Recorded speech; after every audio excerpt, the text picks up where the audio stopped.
Hello everyone, in this video I'll be doing a review of the Tim Hortons iced coffee. So, iced coffees are not typically a winter time thing, but we're breaking the rules here because iced coffees just taste good in general.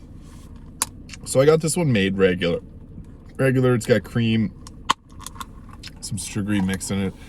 Not too crazy for calories, but I think there's like 110 or 130 in this. It's not too bad for all things considered. Iced coffees are typically more so for the warmer months when this is going to cool you down.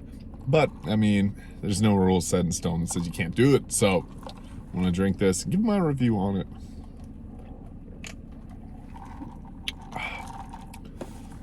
Actually, a strong coffee taste, which personally I like, but some people might not. And I think the most basic reason for iced coffee is for people that don't exactly like hot coffee at the moment, and it's a lot sweeter and creamier than hot coffee, so kind of bridges the gap from not liking coffee to liking coffee. So that's one of the biggest things with iced coffee.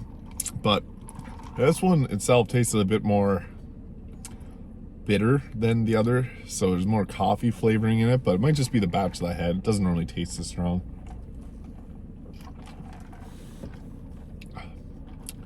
Yeah, it's a little bit better.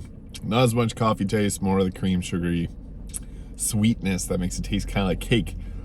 And it's pretty good, honestly. Like, nice and icy, sweet.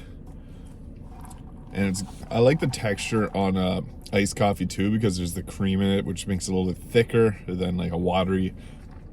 If you get an iced coffee black, it's gonna be a bit more watery, obviously because it's got no cream in it, so it's like water basically at that point. But I like the cream in it, makes it taste a little better. Yeah, so iced coffee from Tim's. It's not my absolute favorite iced coffee in the world, but it does go down pretty good. It tastes very similar to their hot coffee, so if you had that before, you probably know what this is going to taste like. I like the other iced coffees from other restaurants a little bit more, but Tim Hortons still makes really good iced coffee, so I'll give this iced coffee a 7.5 to an 8 out of 10. Iced coffees are typically easy to drink, good tasting, and Tim's kind of rocks that out. So it's really good. I like it. Thank you for watching. If you enjoyed this video, please hit the like and subscribe button below, and I'll see you in the next video.